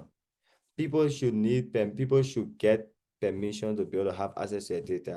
Example, in a company, you have different departments. It doesn't make sense for someone in finance department to be able to access file or data that is being stored on the HR server or vice versa. Because as your data comes in, you cannot save all the data on one server. You have like multiple servers, and each server has different permissions as it relates to accessing it. So you should be able to have an access control in place that will control who access what and at what time. And then you have the non-relational, it should be database or data store. So if you did database, you know there's relational database and then there's non-relational database. So for relational database, they have their own built-in security mechanism set into place. But for non-relational database, there are no security mechanism in place. So if you are storing data on non-relational database, you need to have a security set up in place to protect your data. And then we talk about the storage, as I mentioned earlier from the previous slide. You need to have the authentication, access control, intrusion detection, and everything on your storage to protect your data. endpoint vulnerability. Everyone, if you're doing computer science again, as I said, you should know what endpoint is. So at each endpoint, there is usually like vulnerabilities there. So if you're rolling out a security setup or security mechanism, you should always be able to cater for the vulnerabilities that is at the various endpoints. And then data mining. Data mining is basically how people get this data for big data. What they do is they analyze the data, find a pattern, and then use it to make predictive analysis about a person also. So if you get this data, you manage to buy this data from either Facebook or Google or whatever, another hacker that does not have money can do the same data mining to you and then try to get the data from you without paying for it. So that's why you need to have like solutions that will prevent data mining from happening. And then you also need real-time security. Now, we have the needs. So now the question you ask yourself is, how can we address those needs? Now, there are a lot of security technologies that I use when it comes to security for big data. But we'll discuss this for which I think is the most important and the most critical and basically like the basic security technology that is used on any big data. You have encryption, you have the user access control, you have the physical security, and you have the centralized key management. Okay, yeah, what's the question from Zoom? So the first question here says, so why do a company sell your data when they tell you in the terms and privacy that your data will be protected? So why do they intend to sell your data after you have agreed to the terms and conditions that are going to keep your data private? So some companies actually follow the terms and condition of or whatever they give you that your data will be secure and stuff. But some of them actually they still sell your data. I think it was 2 years or 3 years ago. If anybody have been following news in America, Mark Zuckerberg was summoned to the US Congress to ask about the same data privacy thing as to why his company was selling people data and stuff like that. So some of them actually break this terms and condition. Even there was this company in Europe, I think in the UK, they were fined for selling users data to other companies. So it's not legal, but sometimes they do these things with the expectation that the user may not know about it. So they do it like undercover, but sometimes investigation bring it up that indeed that this data was sold to companies to use against you. Okay, how can big data be used in healthcare? As I said, I give a practical example. Let's say, for example, cancer. If a person has cancer and the cancer is identified in the early stage, like stage 1 or so, it's easier for the person to get treatment and go through chemotherapy and all that. But how can the symptoms be identified immediately as a cancer-related illness? So we have, let's say you have like 52 states in America. Each state have the cancer patients and stuff like that. You take the medical record of at least 5 patients from each state. You try to analyze it, like what symptoms they went through from stage 1 to stage 2 to stage 3 to stage 4. So if you identify the if that medical record clearly state the symptoms they went through for stage 1, so you take that details and try to correlate it with other you try to correlate it with other clients from other states and other hospitals. Then now you can be able to make an informed decision, or let's say a predictive analysis, like, okay, yes, this person XYZ is a symptom for a person in stage 1 cancer. So as soon as you get sick and you go to the hospital, it will be able to like show you what it'll be is to quickly identify, say, okay, this person is sick or not. I don't know if I answered that question. And then the other question I saw is how can you prevent how can you know if a company is selling your data? Well, I cannot sit there and tell you exactly how you can know because it's basically it's a tricky situation. But if you really want to know how Facebook how Facebook like track your usage on your phone, right now if you have access to your phone, go to settings. Once you click on settings, you go to Facebook, you go to settings, you click on settings, you scroll down, you'll see all Facebook activity. So even if you're not on Facebook, any app you access on your phone, any website you visit, also Facebook have access to that. A lot of people don't know about that. But right now, I can tell you if you check on your phone right now and you go to your all Facebook activity on the Facebook app, you will see things that you did on Facebook that is registered on Facebook and Facebook have access to it. So that's how it's like. So most people don't know these things, so they don't understand the implication as to why it's like. If you want to let's say that's why most of the time it's actually advisable to browse in incognito mode.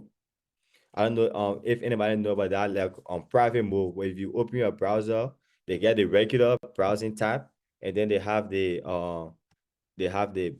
basic incognito mode. If you browse in incognito mode, these analytics tags cannot be able to like access your something. Is anyone seeing my browser or are they seeing the PowerPoint presentation? You're still seeing a PowerPoint presentation. Okay, I want to show an example or something. Let me see. Hold on 1 minute. I just want to give a practical demonstration of what I mean. Okay. Are you seeing my browser? Yes, we can see it. Okay, so you see you're on Safari. When you click here, they can show you like how many trackers on this web page. So you see Google.com, which is Google Analytics, and then you have like DoubleClick.net, which is another analytics company. So anything I do on this browser, once I'm in general mode, if I was using another browser, they are going to easily track my information. But because I'm using Safari, this new Apple operating system that came with the M1 chip. With the M1 chip. So you see now, once I'm browsing on Safari, the Safari app prevent this app from tracking my activities or profiling me. So also, okay, someone said not every computer has Safari, but even if you are using Google Chrome, is advisable to browse in on incognito mode or private mode. If you browse in that mode also, although some analytics company can still track your activity, but it's very difficult for them to track you in incognito mode. Yeah, so who hands up so they can ask that question? Someone says you watch the hands. Because I can't see their hand. If your hand is up, just unmute yourself and ask a question. Okay, someone is asking how to turn some I can maybe share, I can share it quick so you can see it. Okay. So if you are okay, so this is like Google Chrome. So if you want to go in incognito, you see you come here, the new incognito window. So it will open now in private mode. You are going into new here. So you say now you can browse privately. So no one will be able to check your browsing history. So you see Chrome won't be able to save your browsing history, your cookies and site data, information, enter in forms and everything. Because all this information, once you're browsing in normal mode, all this information can be captured. So once you go in incognito mode, you see like third-party cookies, everything is blocked. So no one will be able to track you. That's why most of the time when you're browsing, it's good to browse in this incognito mode instead of the regular mode. Because when you browse in regular mode, all everything you do on the website becomes visible. And then the how these companies can take it and use it against you. Hello. Yeah. Yeah, I'm Lava Koli. I want to know something. Okay. How can I resolve this kind of problem? Let's say I have data that I'm processing and then my machine cannot serve me well. Like each time I try to recruit my result at the final stage, they tell me it takes me from January to June. And I need my results as soon as possible. But then probably the mistakes is from the server that I'm using, because I'm using my PC. The process may be low, and then I try to transfer my data to a company that supposed to process it. But then in the processing stage, the company got to a place where they cannot respond to me, and then my data has been stuck. How can I take this kind of issue? First of all, every country or every region or whatever it says has its own rules as it relates to data handling. Like what may work in country A may not work in country B. What may work in country B may not work in country C. So at times, let's say for example, if it's in the US here and you send your data to someone and the person don't want to send it back to you or process it, you have the right to request to write a letter to that company requesting them to delete all your data from their server. If they don't do that, then you have a legal case against them, for which they will have to pay for that. So I don't know which country you're in or which company you send your data to. But as I mentioned earlier, when I was listing the characteristics of data, I mentioned velocity. As the data comes into your system should be able to process it fast. So as when more comes in, it can also process it. So if the first data comes in, if your system doesn't have the capability to process it, when the next one comes in, it's going to get stuck, and then another one comes in. At the end of the day, you create a long bottleneck. So maybe that's what happened on your system. That's why your computer couldn't handle it. So, what was the processing power of your computer though?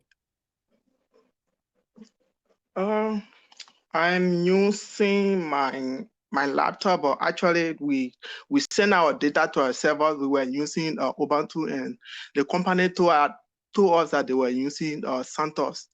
But after sending the data, they try processing the data, and they still have our processing fee. So we try to request for the data. Let me say for the money. The money is not coming, and we cannot get a result. We have already put in for data retrieve, and Yeah, that so process that's the is only, ongoing.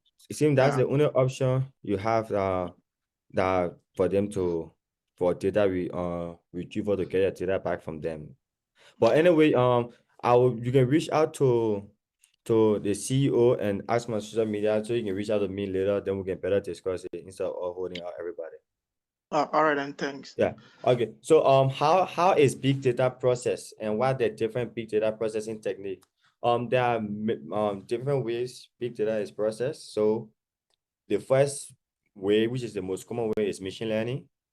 If you know pattern programming, you can come up with a script, input the data into it, and then you can be able to analyze it.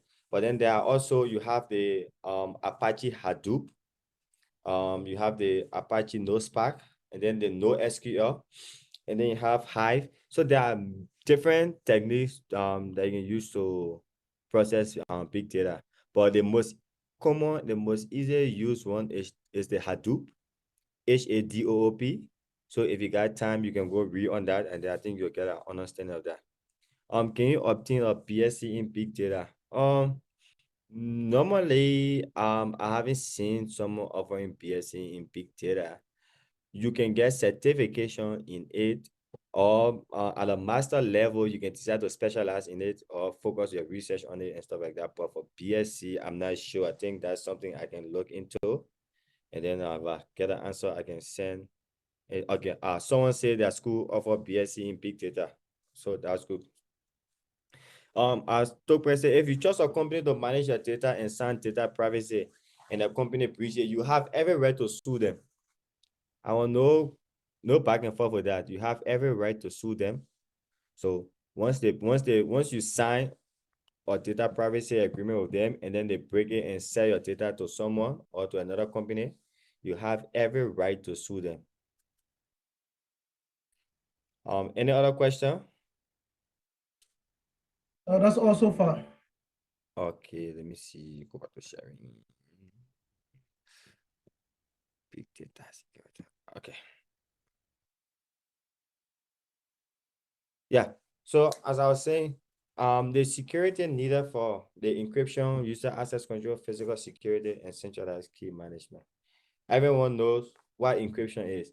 In common terms, encryption is if you gather data, you just scatter the words around or just switch it around. So anybody see it, they won't be able to they won't be able to understand it. And only person who can understand data is someone who has the decryption key. So once you encrypt a data, you generate an encryption key and a decryption key. If anyone who has done encryption knows they get the public key and the private key when it comes to encryption.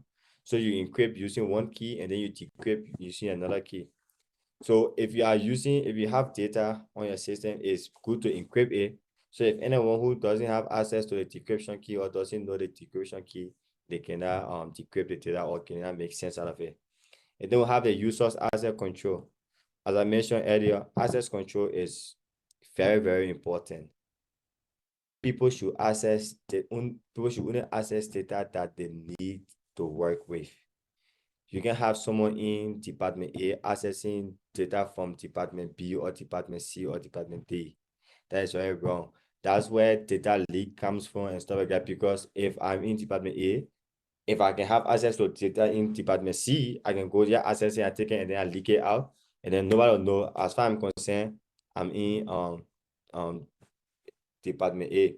That's why even if you've been watching, you're listening to your library news every day, the other person leak the other document to Henry Coastal and leak the other person. So that's why it's very good to have access control.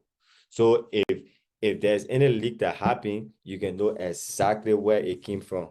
If there's any breach that happened or any hack that happened, you can know exactly where it came from.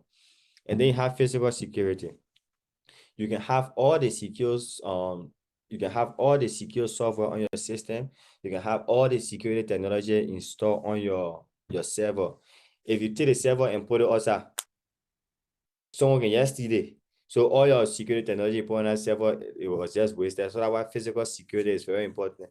That's why you see all these servers that usually put together in a data center, and then you have this video recording, you have security guards and everybody protecting it. Because while the software security is important, the physical security is also more important.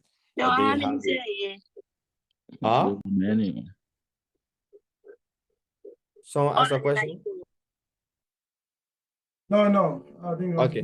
And then you have the centralized key management. Some form of physical security, as I said, physical security guard. That's one. When you have your server, I think people here have heard of data centers. You have your server, you have to put it in a room, like a physical location where where the doors can lock, like lock doors, windows, video, CCTV, and all those things. That's physical security. You even get alarm and everything. That's physical security. So it protects the server in that data center. So not anyone can just walk into your data center and have access to your servers. And then you have centralized key management. This one is basically when you have your data. I will address that. I think I saw 2 or 3 questions in encryption. I will address it later. Just hold up a bit. So you have this centralized key management. That one happens when you have like wide geographical distribution or location. That is, you have a company, you have different branches to everywhere, and everyone is trying to access the same data. So you have to have on-demand key delivery. So if person want to access the data, you give them this key, you say, okay, find this key, or give you access to this and all that. So that's why the key management is very important. So if you have these 4 main security technologies, I'm sure that your data will be very, very secure. Now, anybody here have any idea as to what a use case is when it comes to development? So a use case is something, a use case is basically or set up in development that clearly states or indicate how the system or you are about to develop is going to interact with the user, or how the user is going to interact with the system. That's what use case is. So we have these technologies, fine. We know these technologies are very good. They will help secure our system. But how do we implement it? How do we roll it out onto our system? And that's why we get the use cases. So now, due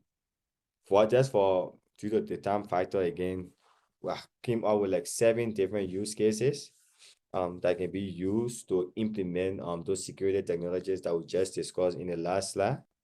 You have the cloud security monitoring, you have the network traffic analysis, insider threat detection, threat hunting, incident investigation, user behavior analysis, data exfiltration detection. Now, with the ever-growing size of data, when you read the big data, right now, people are struggling to save this data on physical hard drive.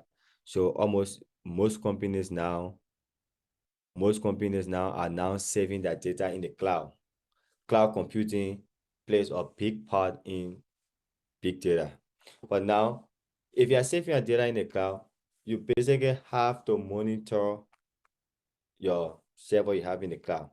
So if you are monitoring it, you have to set certain baseline. Let's say, for example, every day I get 1 terabyte of data that comes into me for analysis.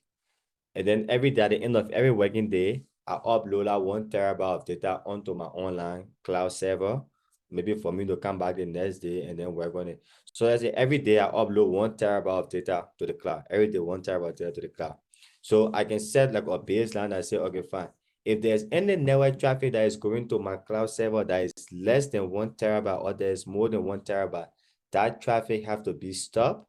It has to be flagged to the admin. The admin have to analyze that traffic and then make sure, okay, fine, it makes sense, so let it through. It doesn't make sense, block it.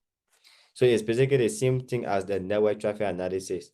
Every day, let's say if you have an agreement with Google, Facebook, and other companies, that let's say you get like 4 terabytes of data coming into your system on a daily basis. You set a baseline and say, okay, fine, my system so my network traffic on a daily basis is 4 terabytes. So at any point, if the network traffic exceeds 4 terabytes for the day, it should be stopped, and admin should be flagged, and then the admin now would then go and investigate that network traffic to make sure if it's coming from our regular source or not. If it's not coming from our regular source of data, that traffic should be black. Then you have the insider threat detection. The weakest link to any security system is the human factor. You can have all the security system in place. People that work in the company can easily let you down. So that's why you should always do training or workshop or scan to detect any insider threats. And then also sometimes these people, they do these things not because they want to, but just because they have no idea. So that's why it's good to conduct trainings, workshop, and everything. So now when it comes to the insider threat, it's very important because one thing that most people always fall for is a hack known as social engineering, where hackers will if they try to access a system they know they cannot because of the security, they will try to start talking to someone in that company and manage to trick them for them to give them all the security access also, so they can get whatever information they want and stuff like that. So that's why training and all those things is very important. And insider threat detection is very, very important because without it, you are exposing your system. And then you have like threat hunting. In this case, we know our system is secure.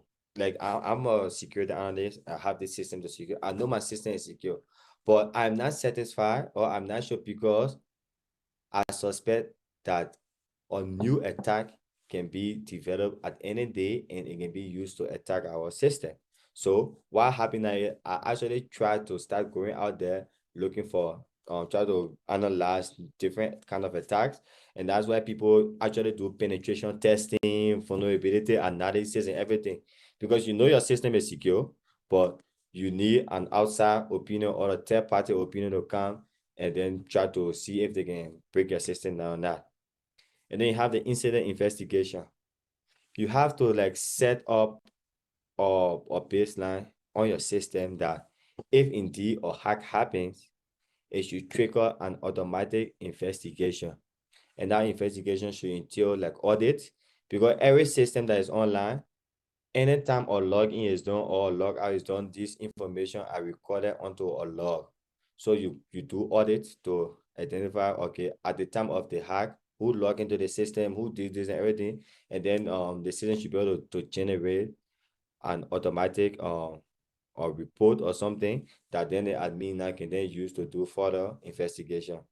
And then we have user behavior analysis. This is one of the it's actually funny but serious. So let's say, for example, I come to work every day. The first thing I do, I put my computer on, start up my antivirus system. If I'm only working on Word, I open my Word document and stuff like that. If I don't have access to database, I don't do database. I just focus on my Microsoft Office and stuff like that. I finish, I go home. But then all of a sudden, I come the next day, bam, and I start accessing databases. I start going to anywhere I'm supposed to go and stuff like that. It automatically becomes suspicious. In that case, the admin should be able to flag it out, say, okay, fine, this person is being suspicious. Why is he accessing things that he better access or stuff like that? So you have to analyze your abuser. That's why all antiviruses, like when I was to ARA, we had this antivirus dashboard where we had all the computers set up. So what we did was we did subnetting. Each department had its own subnet. So if at any point anyone that is from someone from large tax is to access document in small tax, the system automatically flag it out, and then we can be able to resolve that. And then we have the data exfiltration detection. That then basically mean that someone is trying to steal data from your system. You should have like or intrusion, let's say prevention or detection, whatever in place that says that, okay, fine, if we have this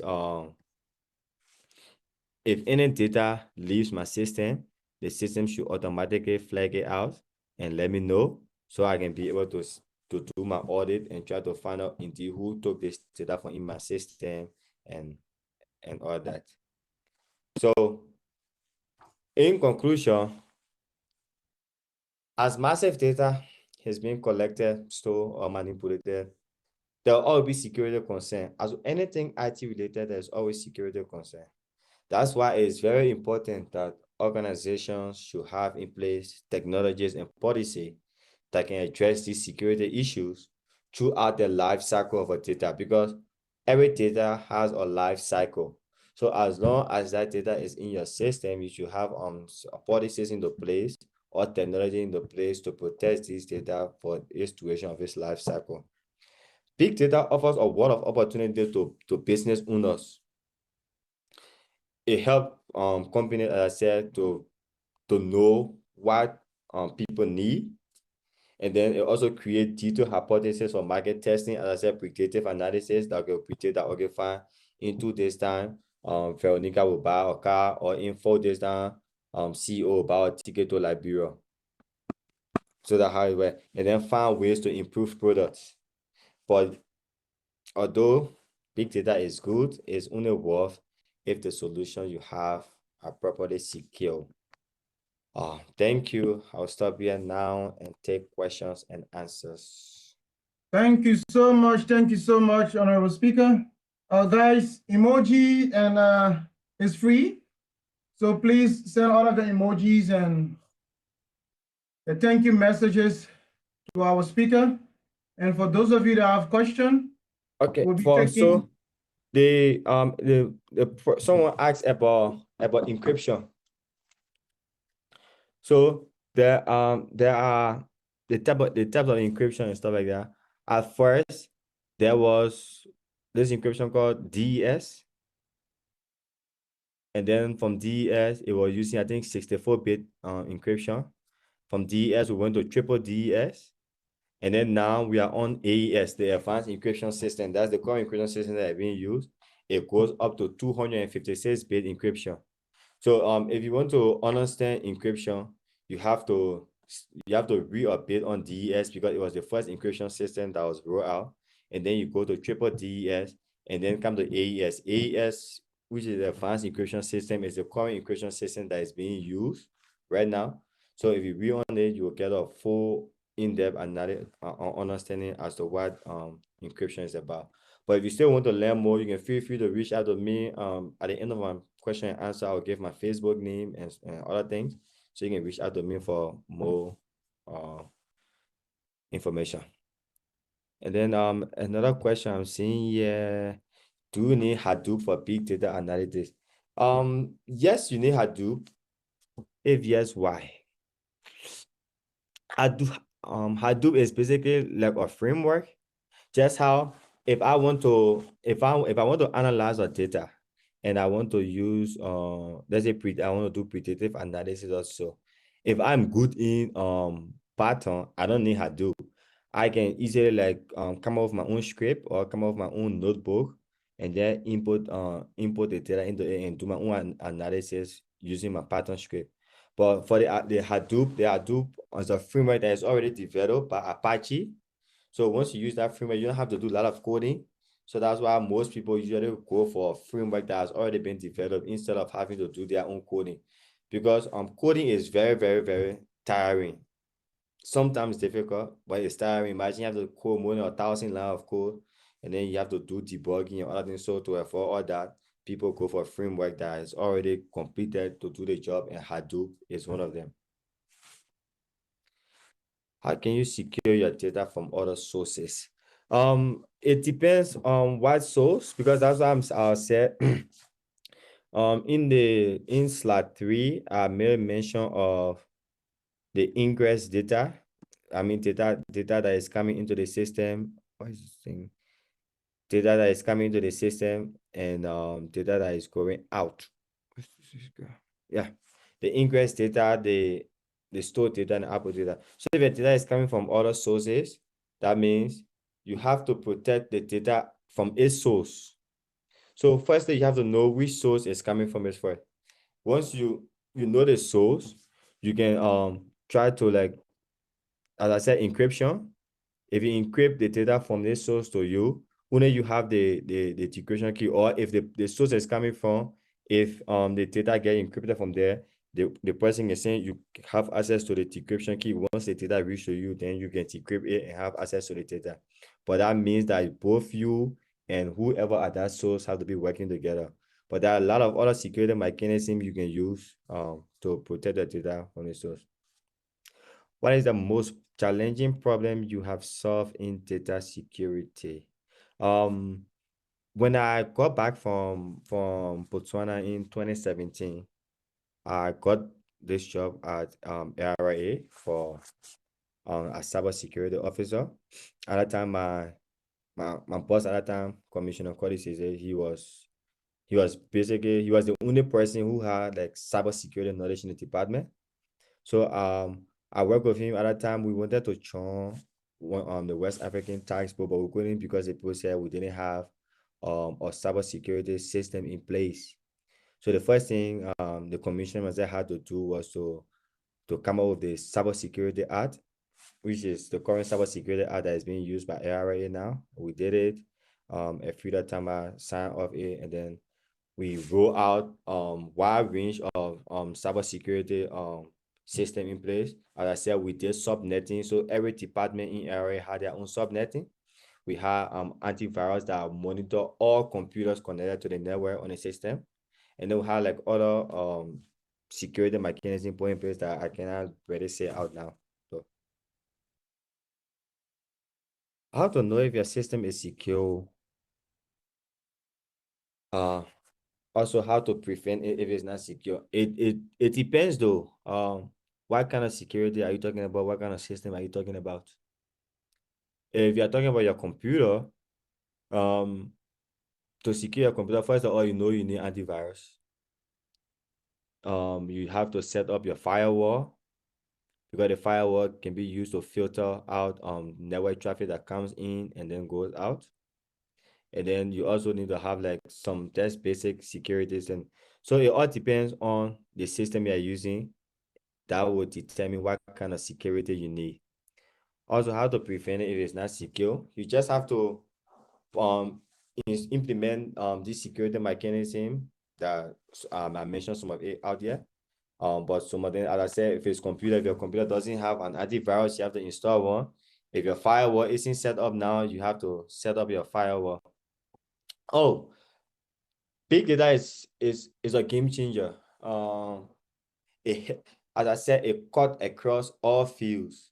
Medical field, even police are using it. As I said, but then there's something right now, it's a problem in America. It's called profiling, because police now they have you once you have access to a person's phone data, you have access to a person's computer data, you have access to a person's job. Also, you can easily profile a person to determine if the person is going to commit a crime or not. Let's say people that sells mobile devices also. Once I come online, I search for a phone also. All these phone companies are going to be sending me ads and stuff like that. With me, oh, this phone is on discount, this phone, this one, or this computer and stuff like that. So, and then also, let me a common example also that we all may relate to have to do with forecasting. Big computer system gets data from the satellite on a daily basis, like regularly, maybe after every second, every minute and stuff, they refresh and stuff like that. So that's why whenever an earthquake is coming, or like a hurricane or a storm also, the weather station can get the forecast to say, okay, fine, an earthquake is going to reach in like 2-3 days, or a hurricane or so. That's basically due to big data. Because once the data start coming in from the satellite and stuff, they analyze it and then make a predictive analysis as to when exactly this earthquake will hit or when this storm will hit and all that. Great antivirus app. There's this antivirus from Russia called, I think, Kaspersky. And then you have Avast is also good, but they have a little security vulnerability. I think they should have fixed it by now. And then stuff. So what I can do, I will try to draft a list of antivirus app and other security mechanisms like to protect your computers and other things. And then I will share with the CEO, and then I think the CEO can then share it with everyone in the group. Yeah, okay, so I think we can take it up from there. Thank you so much once more for the sacrifice. You have to wake up early this morning to join us, considering the time difference. That's your way of impacting, that's your way of contributing to this process and to capacity building. So thank you so much. We hope we can have you in the future on some of our programs. Thank you so much, Mr. Cuppah. Yeah, so anytime you guys can just reach out, I'll be available. Okay. So guys, right, yeah, thank you. Yeah, bye. So we will just take our attendance for today and we call it a day. Okay, so whatever you are, just turn on your camera if you can, or make sure you are using your real name, because we're going to use that to check all those that have attended the program for how many number of days. And like we have said, certificates will be given to people that attend at least 5 of the 6 days. So if you have been missing days, or you have missed 2 days or 1 day, make sure you check everything well. And also try to find a group. Those that are into the networking group, they have already started. SOA and other people also into web development, they have started forming their team. So make sure you find your group and start working on your PPT. Because on the last day, the last 2 days, you guys will be the one talking to us. There will be no speakers. You're going to be hearing yourself, sharing to us for 10 minutes. So make sure you prepare well. And that's all from my end for today. For those of you that want the internship, it's 300 RMB per month. The internship is for 3 months. from February 10 to May 10. And after the internship, 4 of the 5 persons that will go on the internship will be given full employment and every other benefits. So if you're interested, just send your CV to admin@tit.network.org, or you can just send a message to me through WhatsApp and any other platform. So I'm going to take the first screen. In 3, 2, 1, I'm going to take the first screen. You don't know which screen you are on, so just keep your posture. Okay, I've already captured the first screen. Just remain there. Please, please, please. Okay, I'm going to the next one.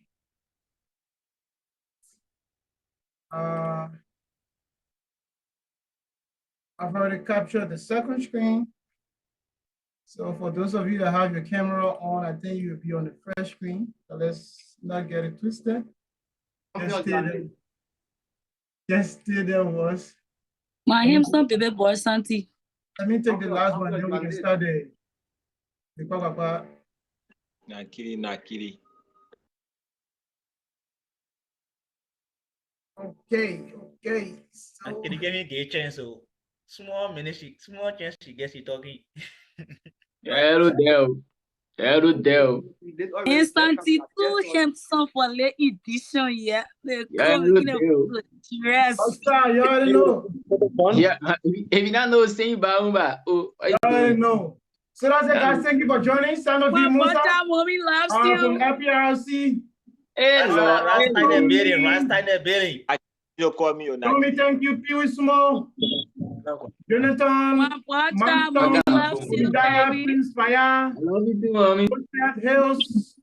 Rockstar, Seku. Some people never Prince good, Ford but Freeman. still, I think I think I'm going to recording in progress. Avinka, Santi, Napoleon Dexin, Daniel. Please come on here. Please come on here. Jacob B. Seku hello. Orlando, please stop the recording.